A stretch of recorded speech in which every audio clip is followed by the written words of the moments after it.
Assalamu alaikum. We were doing in our last class. We had started space physics. हमने पिछली class में space physics जो है ये शुरू कर दिया था. हमने पिछली क्लास में स्पेस फिजिक्स जो है ये शुरू कर दी थी और हमने बेसिक कुछ कॉन्सेप्ट्स जो हैं वो लिखे थे. ये वाले बेसिक पॉइंट्स लिखे थे.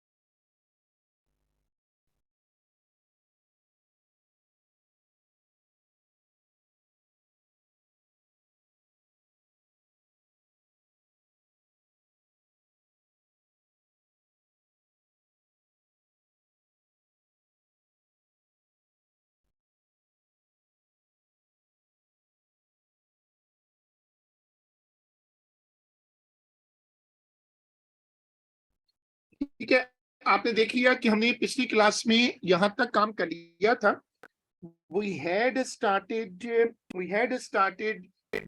the अर्थ. हमने उसके कुछ बेसिक कॉन्सेप्ट लिखे थे. आप आज की पहली हेडिंग डालो, एवरेज ऑर्बिटल स्पीड.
ठीक है, अब देखो एवरेज ऑर्बिटल स्पीड, इसका क्या कॉन्सेप्ट है. जो चीजें स्पेस में होती हैं वो ज्यादातर ऑर्बिट कर रही होती हैं. जैसे हमारा प्लेनेट जो है वो सन को ऑर्बिट कर रहा है. तो इस तरह ये जो मुख्तलिफ ऑब्जेक्ट्स हैं ये सूरज को ऑर्बिट कर रहे हैं और चीजों को ऑर्बिट कर रहे हैं. इनका जो ऑर्बिट करने का टाइम होता है उसको टाइम पीरियड कहते हैं. और इसका एक फॉर्मूला होता है, R is the average radius of the orbit and capital T is the orbital period. तो अब ये वाला फॉर्मूला कॉपी होगा.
मेरे पास से तो आवाज वैसे क्लियर है, लेट मी चेक फर्दर।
एजुरो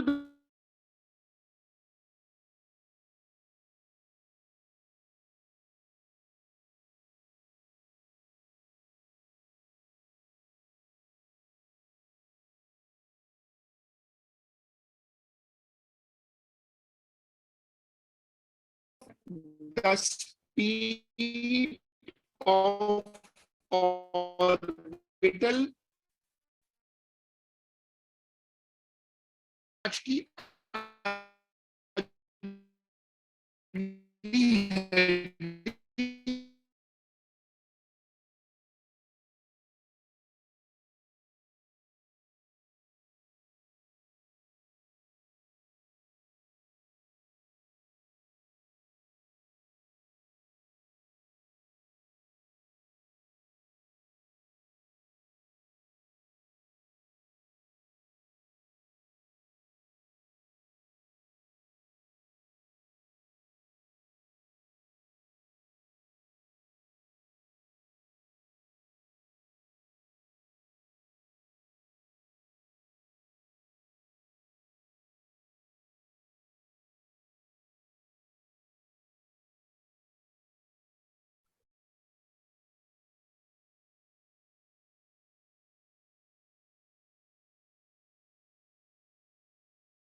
अब देखो, सोलर सिस्टम का सबसे पहले आप समझो कि हमारा जो सोलर सिस्टम है उसमें क्या क्या चीजें हैं। हमारे सोलर सिस्टम में एक स्टार है सबसे मेन, जो सूरज है। Then we have 8 named planets, और उनका हम सूरज से जो डिस्टेंस है वो रखकर उनको कैटेगराइज करते हैं। कुछ छोटे छोटे प्लैनेट्स हैं which orbit the sun, including dwarf planets such as Pluto and asteroids in the asteroid belt. हमारे सोलर सिस्टम में मून्स हैं जो कि प्लैनेट्स को ऑर्बिट करते हैं। We have smaller solar system bodies including comets and natural satellites.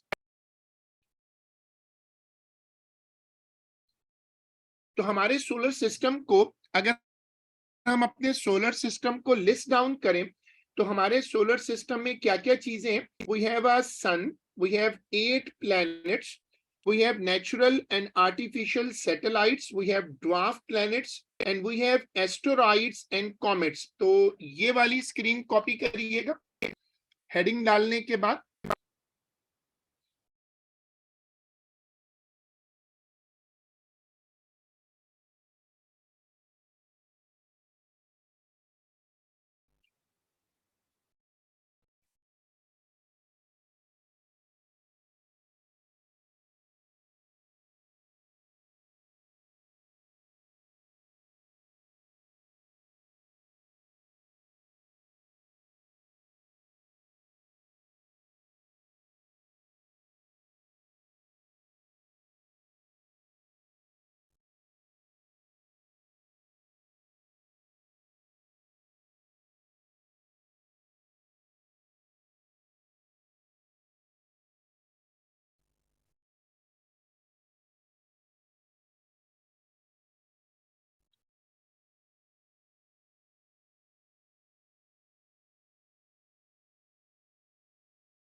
ठीक है, अब देखो तुमने ये जो कॉपी किया ये हमारे सोलर सिस्टम की कॉन्फ़िगरेशन है।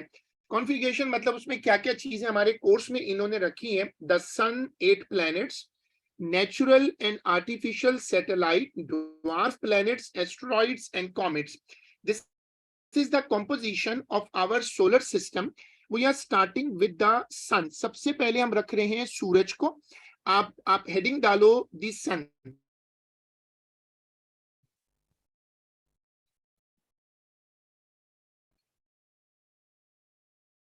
हेडिंग डाल दो दी सन। अब देखो सन के बारे में हमारा प्राइमरी कॉन्सेप्ट ये है कि सूरज जो है वो हमारे सोलर सिस्टम के सेंटर में है। ये बहुत मैसिव है और हमारे सोलर सिस्टम का तकरीबन 99% जो मास है वो सन के अंदर है। मतलब सन इतना मैसिव है, इतना बड़ा है कि बाकी सारी चीजें मिलकर भी सिर्फ 1% बनाती हैं। तो sun is a star, is a huge star compare to our planets. So अब ये वाली स्क्रीन कॉपी करो हेडिंग डालने के बाद।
ठीक है, अब आपने कॉपी किया कि ये जो सूरज है हमारे प्लेनेट में, हमारे प्लेनेटरी सिस्टम में, इसका मास सबसे ज्यादा है। अच्छा, इसके अलावा हमारे सोलर सिस्टम में क्या है? वैसे तो 9 प्लैनेट्स होते थे, शुरू में हम लोग यही पढ़ते थे। फिर बाद में इन्होंने क्या किया कि जो प्लूटो है उसको प्लेनेट की डेफिनेशन के अकॉर्डिंग प्लेनेटरी लिस्ट से निकाल दिया। उसको इन्होंने कहा कि इट्स अ ड्वार्फ प्लेनेट, और जो ग्रेविटेशनल फील्ड होती है प्लेनेट के अराउंड, वो छोटे छोटे ऑब्जेक्ट्स को अपनी तरफ खींचती है। और ये ग्रेविटेशनल फील्ड जो ड्वार्फ प्लेनेट के अराउंड होती है वो इतनी स्ट्रांग नहीं होती कि वो चीजों को अपनी तरफ खींच सके। तो हमारे सोलर सिस्टम में 8 नोन प्लैनेट्स हैं, और हमें एग्जैक्टली नहीं पता कि ड्वार्फ प्लैनेट्स कितने हैं जो कि सूरज को ऑर्बिट कर रहे होते हैं। तो अब आपको ये वाली स्क्रीन कॉपी करनी है। ये नया चैप्टर है और अभी इसी साल कोर्स में आया है।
अब ये जो तुम कॉपी कर रहे हो, ये कॉन्सेप्ट क्या है कि दोनों में क्या फर्क है? जो प्लैनेट्स होते हैं वो अपने आसपास जो चीजें होती हैं, मून वगैरह, उनको अट्रैक्ट करते हैं, उनको पुल डाउन भी करते हैं, उनको अच्छी तरह से होल्ड करते हैं। लेकिन जो डार्क प्लैनेट्स होते हैं उनकी ग्रेविटेशनल फील्ड इतनी स्ट्रांग नहीं होती, लिहाजा वो चीजों को होल्ड नहीं कर पाते।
जब आप इसको कॉपी कर लें तो मुझे प्लीज अपडेट करें, once you have copied it.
ठीक है, अब हमने ये मेंशन कर दिया। अब जो 8 प्लैनेट्स हैं हमारे सोलर सिस्टम में, इनका असेंडिंग ऑर्डर में एक लिस्ट याद करनी है आप लोगों को।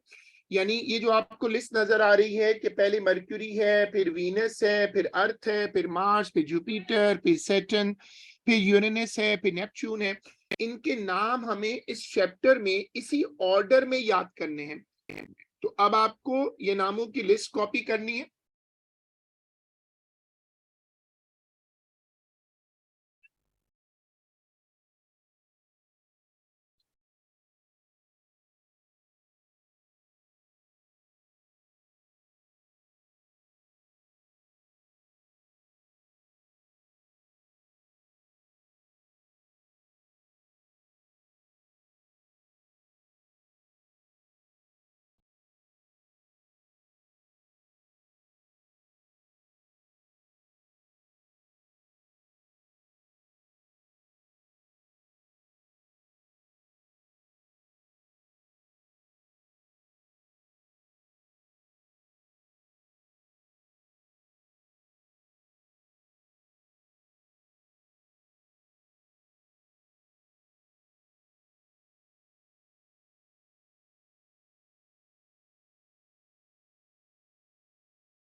जब इसको कॉपी कर लो तो बता दो।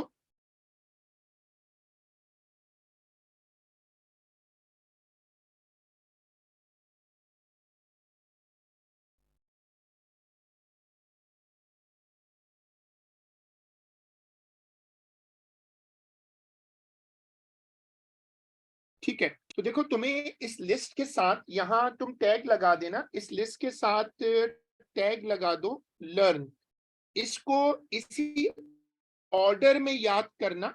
और ये ऑर्डर जो है ना, वो कोर्स में ये है कि 8 प्लैनेट्स किस ऑर्डर में है। इनको याद करने के लिए एक फनी सा सेंटेंस भी है, वो भी आप नोट कर सकते हो। My very excellent mother just serve me noodles, Mercury, Venus, Earth, Mars, इनके पहले जो लेटर्स हैं ना, इनको जोड़कर एक सेंटेंस बना हुआ है। तो माई very excellent mother just served अस नूडल्स। तो ये जो ऊपर लिस्ट है, ये तुम्हें याद करनी है इसी ऑर्डर में।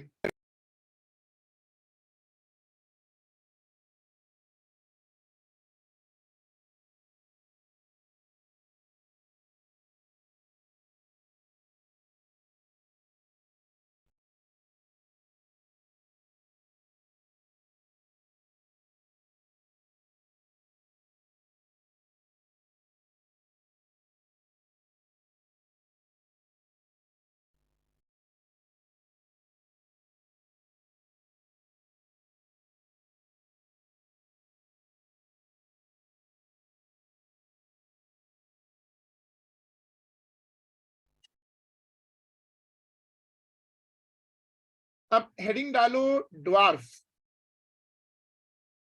हेडिंग डालो ड्वार्फ।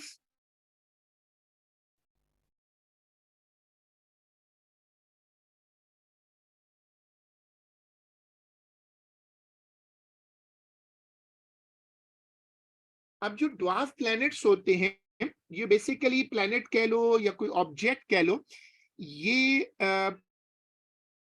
नेचुरल सैटेलाइट के अलावा काउंट होते हैं। जो नेचुरल सैटेलाइट्स होते हैं मून वगैरह, उनके अलावा जो चीजें जमीन सॉरी सन को ऑर्बिट करती हैं, ये प्लैनेट से छोटे होते हैं, सूरज को ऑर्बिट करते हैं। ये प्लैनेट से छोटे होते हैं, सूरज को ऑर्बिट करते हैं, इनको कहते हैं ड्वार्फ प्लैनेट। ये वो ऑब्जेक्ट्स होते हैं जो सन को ऑर्बिट करते हैं प्लैनेट के अलावा। तो अगर कोई ऑब्जेक्ट प्लैनेट के अलावा सूरज को ऑर्बिट कर रहा हो तो उसको कहते हैं ड्वार्फ। तो अब ये वाली डेफिनेशन कॉपी करो।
तो अब तुमने कॉन्सेप्ट क्या बनाना है? मैंने जैसे बताया कि ये एक नया चैप्टर है और इस साल आप लोगों के सेशन में इसका पहला पेपर होगा। तो जो ड्वार्फ प्लैनेट्स होते हैं वो अदर देन नेचुरल सैटेलाइट होते हैं, और ये ऑर्बिट करते हैं सूरज को, और सूरज को ये ऑर्बिट करते हैं प्लैनेट्स की तरह, लेकिन ये प्लैनेट से छोटे होते हैं। अब इसमें सबसे अच्छी एग्जांपल हमारे कोर्स में जो है वो प्लूटो है। प्लूटो पहले तो हमारे सोलर सिस्टम में शामिल था, फिर सॉरी उसमें हमारे 9 प्लैनेट्स की लिस्ट में शामिल था।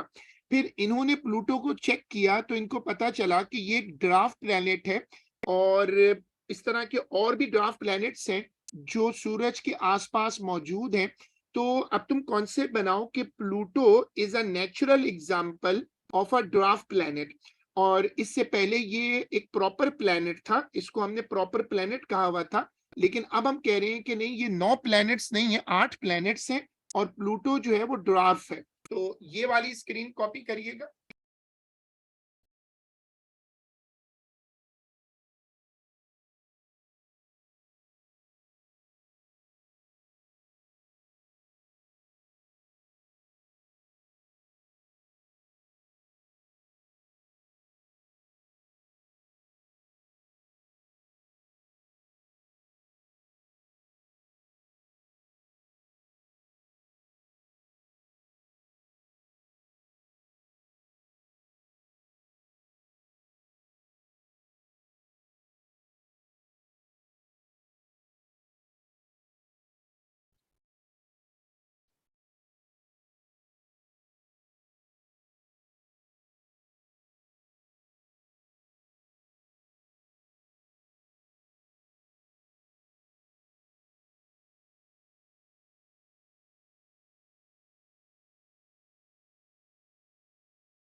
अब तुम्हें कॉन्सेप्ट क्या बनाना है कि प्लूटो पहले हमारे सोलर सिस्टम में वो जो 9 प्लैनेट्स होते थे उसमें शामिल था। बाद में इन्होंने उसको ड्राफ्ट डिक्रिएट कर दिया। ड्राफ्ट के बाद वो हमारे प्लैनेट्स हो गए 8 और ये उसमें अलग हो गया, इसकी फैमिली अलग बन गई। अब उसके बाद हेडिंग डालिएगा एस्टेरॉइड।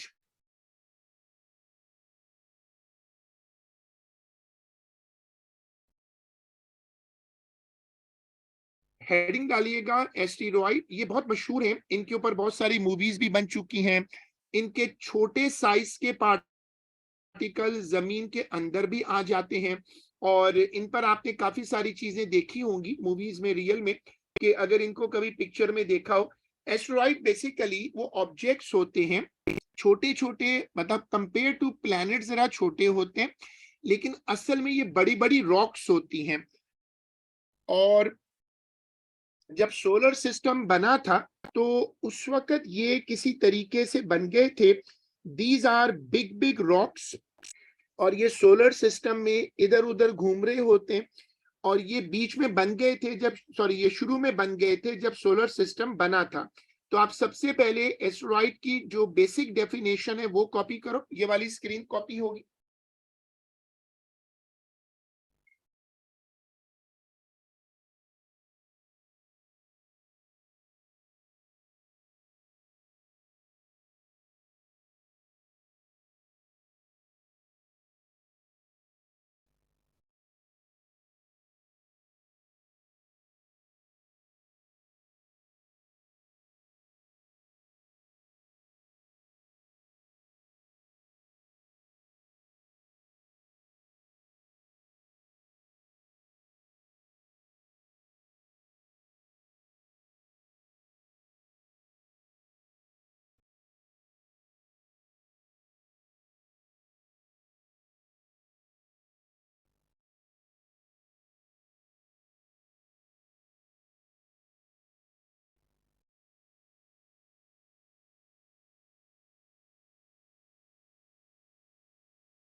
देखो, अब ये एस्टेरॉइड्स ज्यादातर एक खास रीजन में पाए जाते हैं।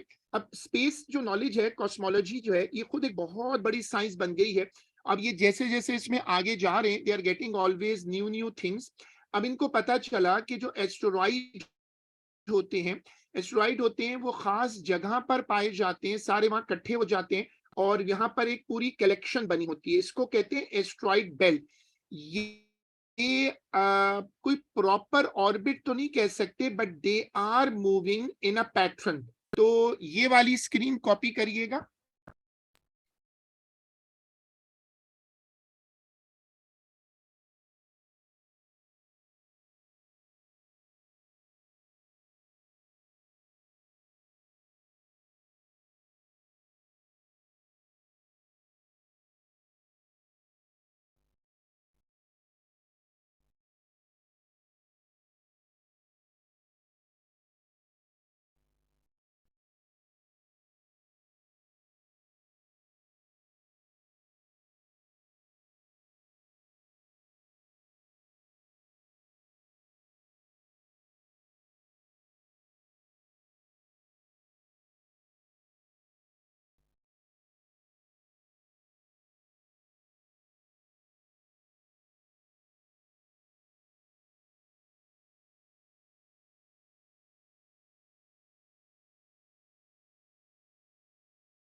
चलो अब हेडिंग डालो मून्स, ये वाली हेडिंग डालो।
ठीक है, अब जो मून्स होते हैं ये हम अपने रेगुलर, जो हमारा अर्थ के करीब में मून है, इसको तो हम रेगुलर देखते हैं।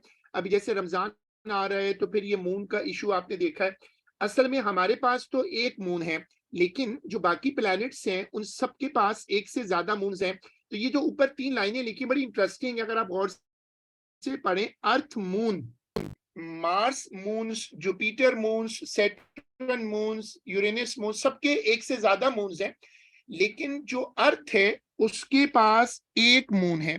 तो लिखेगा कि there is one moon around the earth, there is one moon around the Earth,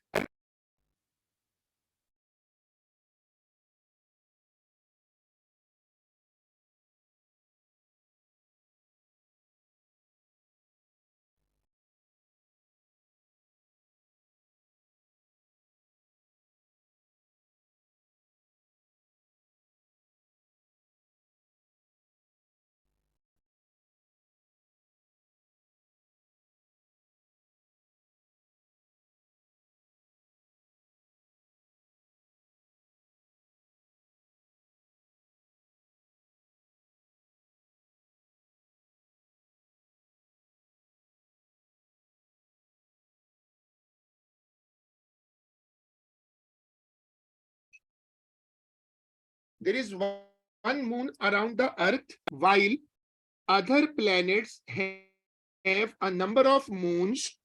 While other planets have a number of moons, जो बाकी प्लैनेट्स हैं उनके एक से ज्यादा मून है जो उनको ऑर्बिट कर रहे होते हैं. अब जैसे जुपिटर के तुम मून्स देख रहे हो, तो इस तरह हर प्लैनेट के एक से ज्यादा मून्स हैं.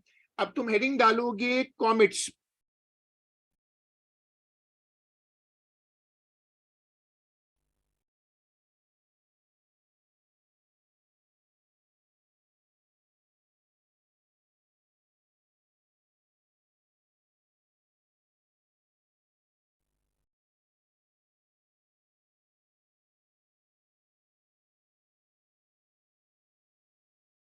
हेडिंग डालो कॉमेट्स. कॉमेट्स क्या होते हैं? ये कॉस्मिक स्नोबॉल्स होती हैं और इनकी एक शाइनिंग सा रूट बनता है. इनके अंदर गैसेस होती हैं, रॉक्स होती हैं, डस्ट होती हैं. ये आमतौर पे फ्रोजन होते हैं, लेकिन जब ये सूरज के करीब आते हैं तो इनकी जो फ्रोजन लेयर है वो मेल्ट हो जाती है और उससे फिर डस्ट बनती है, गैसेस बनती हैं जो इनके आसपास घूमती हैं और ये फिर बड़े बड़े दिखते हैं. इनको कहते हैं कॉमेट्स. जो कॉमेट्स होते हैं जो कॉमेट्स होते हैं वो आसमान पर विजुअल विजन में भी नजर आ जाते हैं मूव करते हुए. तो कॉमेट्स जो हैं वो कॉस्मिक स्नोबॉल्स होती हैं. ये वाली स्क्रीन कॉपी होगी.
इसको कॉपी करें और जब कॉपी कर लें तो मुझे बताइएगा.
अब हम इसको समराइज करते हैं। देखो, एस्ट्रॉइड्स और कॉमेट्स दोनों जो हैं वो सूरज को ऑर्बिट कर सकते हैं।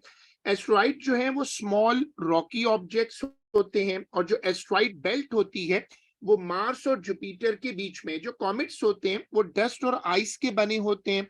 ये सूरज को ऑर्बिट करते हैं, और जब आइस मेल्ट हो जाती है इन सूरज के करीब आने से, तो उससे एक टेल बनती है, वो जो आसमान पे ना दुम सी नजर आती है। अब चूंकि ये नया टॉपिक है तो इसमें बहुत सारी चीजें तुम्हें नई नई करनी है। ये चैप्टर इस साल कोर्स में शामिल हुआ है, जैसे मैंने ग्रुप पे भी बताया था, और इसको तुम्हें बहुत अच्छे से करके जाना होगा।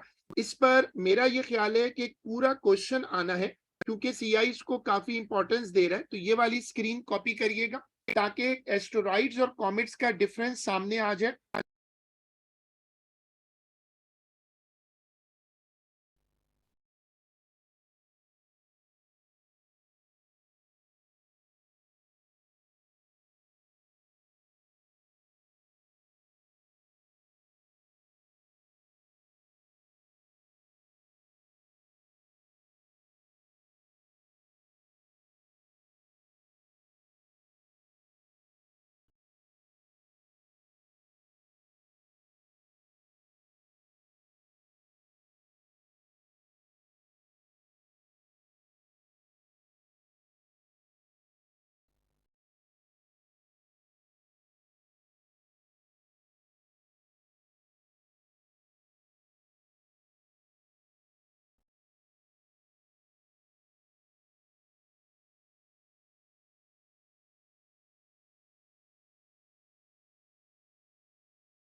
इसको कॉपी कर लो तो मुझे बता दो।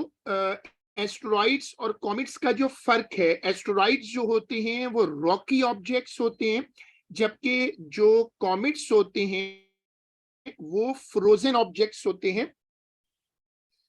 इन दोनों का फर्क याद रखो। अब हेडिंग डालो सैटेलाइट।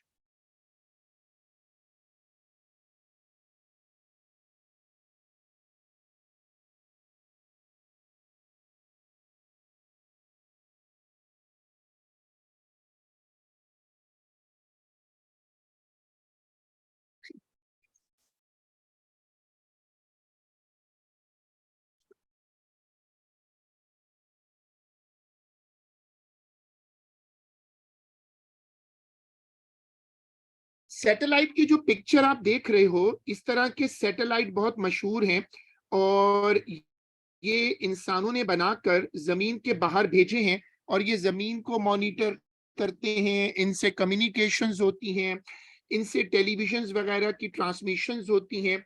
लेकिन असल में जो सैटेलाइट होते हैं वो दो तरह के होते हैं।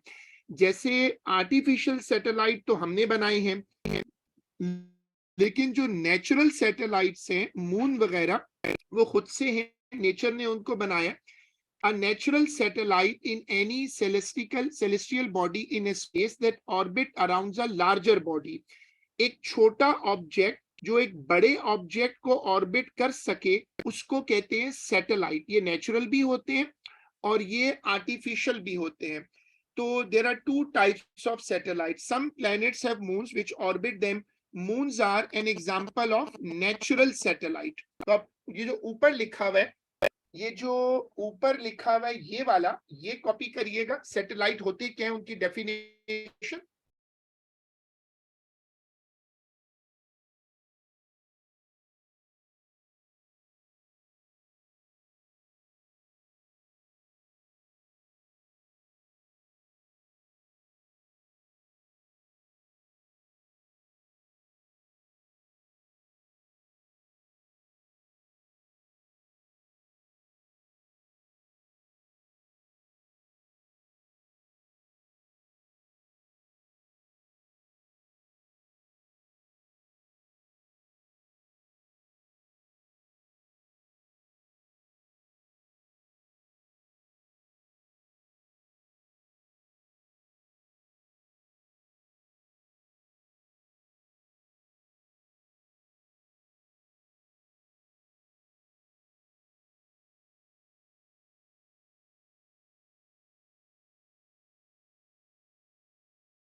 देखो अब सैटेलाइट्स की दो टाइप्स हैं, नेचुरल और आर्टिफिशियल। आर्टिफिशियल वो हैं जो हमने लॉन्च किए हुए हैं, और natural, moon is a natural satellite. ये वाली स्क्रीन कॉपी करिएगा। I am just coming. ये वाली स्क्रीन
देखो, अब जो आर्टिफिशियल सैटेलाइट्स होते हैं वो इंसानों ने बनाए हैं, और ये इंटरनेशनल जो स्पेस स्टेशन जिसको आईएसएस कहते हैं, ये orbits the earth and is an example of an artificial satellite. अब तो बहुत ज्यादा सैटेलाइट बन चुके हैं, पूरा एक रश है जो आसमान में है।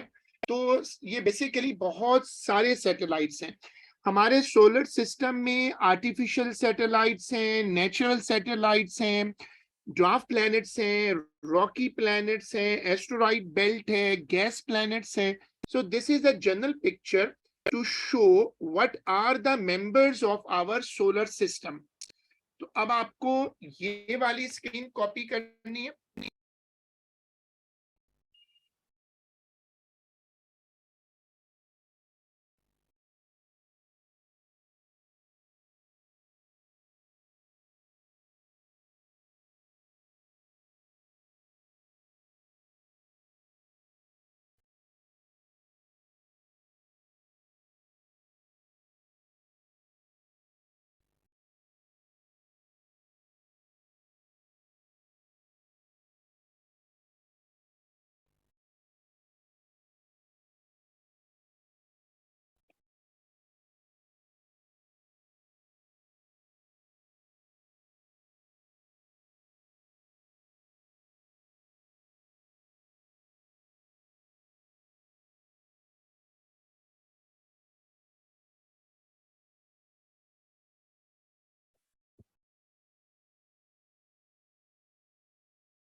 We are doing some questions as our normal routine.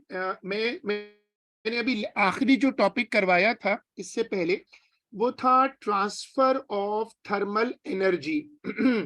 Which statement about thermal radiation is correct? Question आप स्क्रीन से पढ़ो और मुझे बताओ कि पहले क्वेश्चन नंबर 1 का आंसर क्या होगा.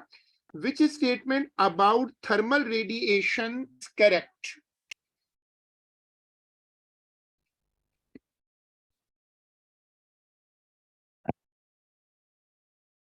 In a vacuum, thermal radiations travel at the speed of light. क्या ये बात सही है? Thermal radiation is a longitudinal wave. Longitudinal waves तो मैकेनिकली नहीं होती. Thermal radiations travels as an ultraviolet wave. तो ये तो आपको पता है ना कि जो थर्मल रेडिएशंस होते हैं वो इंफ्रारेड होती हैं. जो थर्मल रेडिएशंस होती हैं वो एक्चुअली आईआर होती हैं. ये तो गलत है, ये भी गलत है.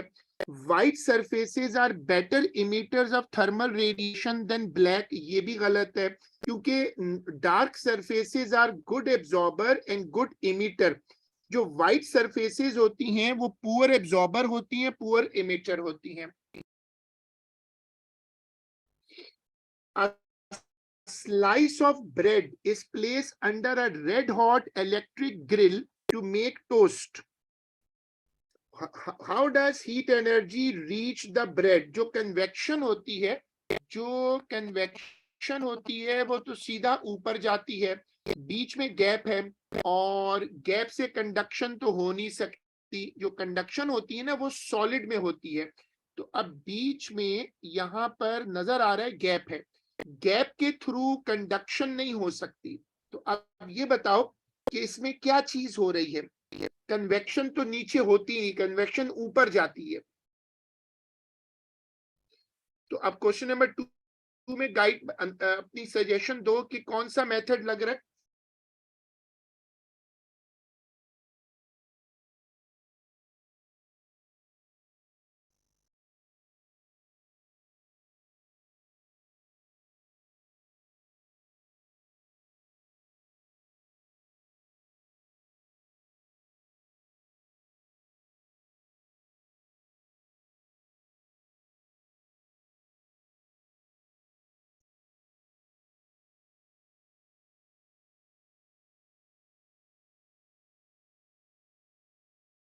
जल्दी बताओ. Convection occurs in upward direction only. It is not possible here. Conduction occurs through a solid. There is a gap, so conduction cannot occur. Now let me know about the possible mechanism of heat transfer in question number 2. Quickly answer do.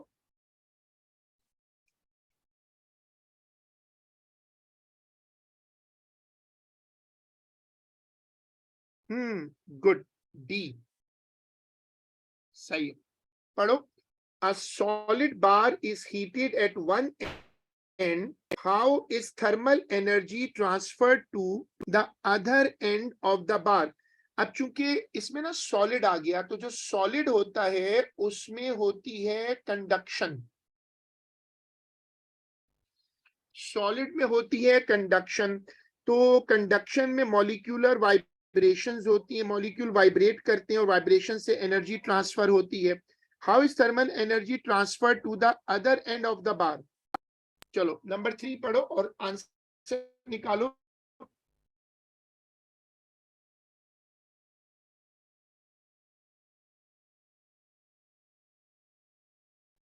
D.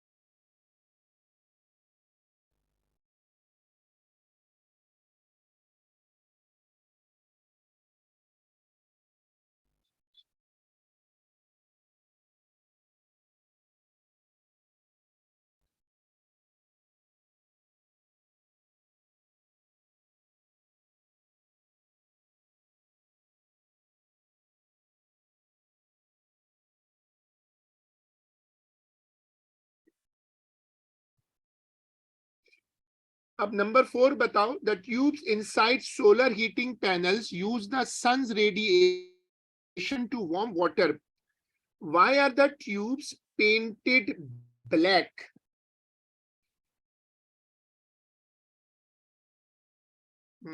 अच्छा,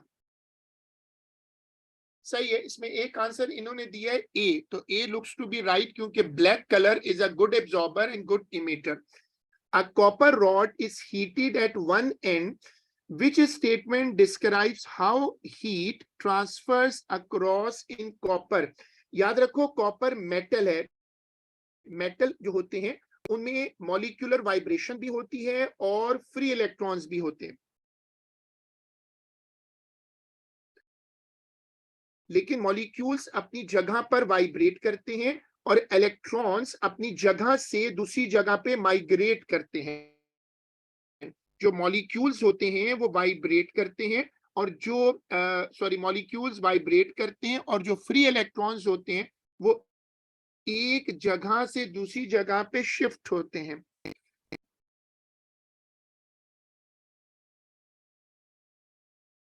सही है, D is the right answer. Which statement about copper explains why it is a better conductor of heat than glass? Copper और गिलास में बहुत फर्क है. Copper is a very good conductor while गिलास इज अ पुअर कंडक्टर. अब ये पूछ रहे हैं कि बताओ फ्री इलेक्ट्रॉन्स जो हैं, जो फ्री इलेक्ट्रॉन्स हैं वो मेटल्स में ना फ्री इलेक्ट्रॉन्स भी होते हैं. मेटल्स में एटॉमिक वाइब्रेशन भी होती है और फ्री इलेक्ट्रॉन्स भी होते हैं.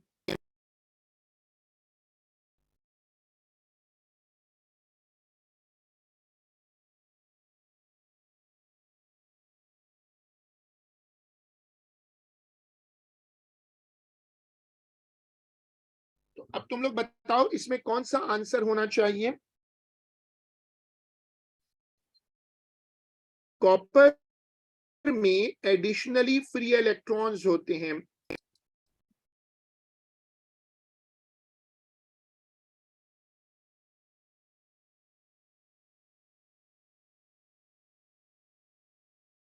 So D is the right answer, good answer. चलो फिर आज का काम हम यहीं तक रख लेते हैं, और इसको फिर हम इंशाल्लाह अगली क्लास में कंटिन्यू करेंगे. मैंने ग्रुप के ऊपर लेटेस्ट पेपर सेंड किए हैं, कुछ नोट्स वगैरह भी भेजे हैं. अब मॉक सर पे हैं, तो आप उसको जरूर एक मर्तबा देखें, और जो नए वाले पास पेपर हैं उनको जरूर देखना है. आई एम प्लानिंग कि हम मॉक के आसपास, अब चूंकि मॉक्स हर जगह मॉक्स का टाइम है, तो हम उसमें हम भी नए पेपर कुछ ट्राई कर लें, क्योंकि जो लेटेस्ट पेपर्स होते हैं वो ज्यादा इंपॉर्टेंट होते हैं. मैंने एटीपी की जो क्लासेस हैं उसमें मैंने खास तौर पे वो नए वाली चीजें शुरू की हुई हैं, उनको जरूर अटेंड करें. जो नए पेपर्स हैं, चेंजेस इन द सिलेबस हैं, ये बहुत इंपॉर्टेंट है, इनको साथ साथ परफॉर्म करें. आज का काम यहीं तक है, हम इसको फिर इंशाल्लाह अगली क्लास में कंटिन्यू करेंगे. अल्लाह हाफिज.